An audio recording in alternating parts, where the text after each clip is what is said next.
Hey everybody, what's going on, Ted? Good to see you, hear you, talk to you again. Welcome to another quick little episode. This one's called The Score is Always 0-0. I'll tell you a quick little story. So the other day we were at my son's baseball game. They were, I think it was fourth inning, down by 10. And if you know, that means that they were about to get slaughtered. They would lose by slaughter rule, and they would only play 4 innings, game's over, right? And I think we had a guy on first, and I say to one of the dads, I said, I would love for us to get like 2 runs here to push this into the 5th inning. And even if we did that, there was no opportunity for coming back because we would have lost by time. Like the time would have ran out. The games were like 90 minutes or an hour and 40 minutes, depending on the league and the tournament.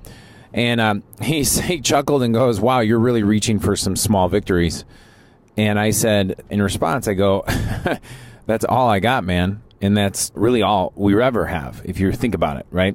And let me explain that, and I'll unpack it a little bit. So I've been coaching for about 20 years in volleyball. I played in college, NAI school, nothing too high level, but it was a great experience. And one of the big lessons, and I don't know who taught me this, I'm sure some coach that I learned from or something I read or something. When coaching, the secret is you really have to teach your team the understanding of the score is always 0-0. So you're up by 3. You all of a sudden have a feeling that you're winning by a lot, or you think you're doing great, and there's a sense to relax. And if you're down by a bunch, some people don't know how to handle that, and until you teach them it, right? And so the behavior is to actually stress up and tighten up and to play, tighter. When what actually is required whenever you're behind is to actually loosen up and play a lot more carefree. Like it's actually the opposite of what your body wants to do. And I've seen it 100 times, guys. I can't tell you, like where we've been down 7, 8, 9, 10, even 11, maybe even more. And the mental framework of the coach and the mental framework of the players really is the secret at having the opportunity or giving yourself a chance to even have an ability to come back. Now, what's cool about volleyball is it's 2 out of 3 or 3 out of 5. So you have to play 0-0. Every point is a new game in and of itself in many ways. But the same thing is with baseball, and the same thing is with life. And so let's transition a little bit on how this is transferred over to every other area aspect of life. I do hard things a lot. Like we do events, as you know. We'll train, we'll climb hills, we'll do just crazy hard things. I like CrossFit because I get to do something hard every single day and push myself. I learned while preparing for, a lot of things. But one of the things Commander Mark Divine taught me that I really took home and I took to heart was that if you could breathe, right? If you could say something positive to yourself, right? And if you can keep moving forward, you're in a position to continue to do positive things, okay? Life's not so bad if you have those elements. And so one of the observations that I've had is that most of these parents who are just completely emotionally unqualified to evaluate their kids' performance or the performance of other kids or the performance of coaching, and the same thing as a lot of coaches, if I'm being totally frank, is that they don't do hard things as they get older. The last time they've done anything really hard was 20 years ago when they played in high school, or maybe some actually played in college. And then, I can go off on a tangent on coaching, so I'll wait and do that a different episode. But the framework in the mind is that their kids are entitled little, I don't want to criticize kids, but they don't understand the value in struggling.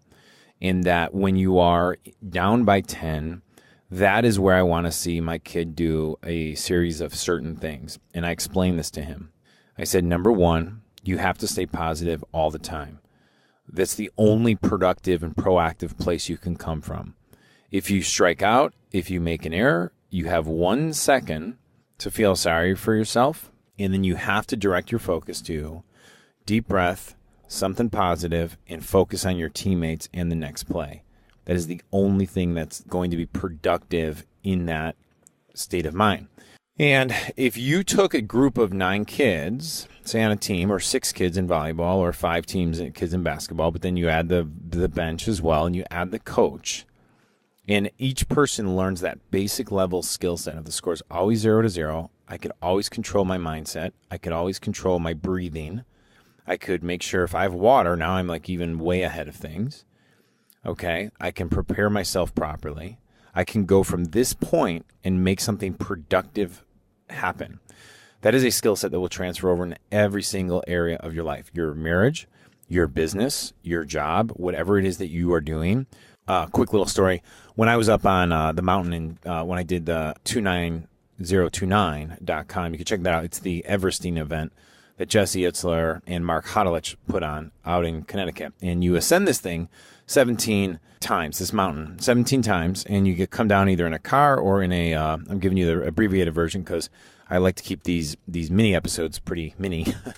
You come down either on a, what do you call it? You for skiing, you go up and down on these things. But anyhow, so, but you got to go up it, right? And I didn't train as properly as I should have. And anyhow, it really was putting a lot of tension on my Achilles tendon. My feet were hurting. My legs were hurting. It took me 12 and a half hours the first night to just get 9 ascents in, to give you the perspective of how long it actually takes. The next morning, I got up early and we hit the hill. My wife was with me for part of the day, and some of my clients and friends, met a lot of new friends. And I think I got 9 plus, I got 7 in that day, about a good 9-hour day, 8 a.m. to about 6 p.m. Man, that's longer than that. So what's that? Oh, it's about 10 hours. Yeah, 9-10 hours. It was awesome, but it was awful. And so my point being, and then we had to do one on Sunday. It's a great event. You should check it out. But my point is, how do you get through things like that is over a 2.5-day period, and it's a lot of suffering. And the way you get through it is that you have to think that you have to stay extremely present, you have to stay extremely positive, and you have to focus on small things. And that is the secret to pretty much doing anything difficult and anything hard. So today, when you go out there, the score is 0-0. If you know people that are competing or doing things, the score is 0-0. With that said, I hope you have a great day, and thanks for listening to this episode. Peace out, everybody. Hey, Ed here, real quick. Thanks for listening to this episode. I'm obviously testing the new micro episode version. Let me know what you think. You could also, if you have any questions or ideas for topics, hit me up at support@edokeefeshow.com.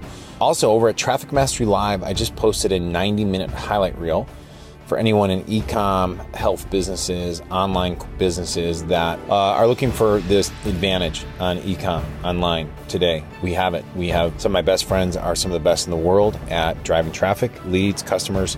Whatever you need, it's over there at trafficmasterylive.com. You get 90 minutes free highlights. And over at Ed O'Keefe Show, I just posted an advanced goal-setting course you can get absolutely free as well when you opt in over there. So subscribe to the show, share it if you like it, and let us know what else you want me to, people you want to interview, or people or topics you'd like me to cover. That's it. Have an amazing day, and I appreciate you.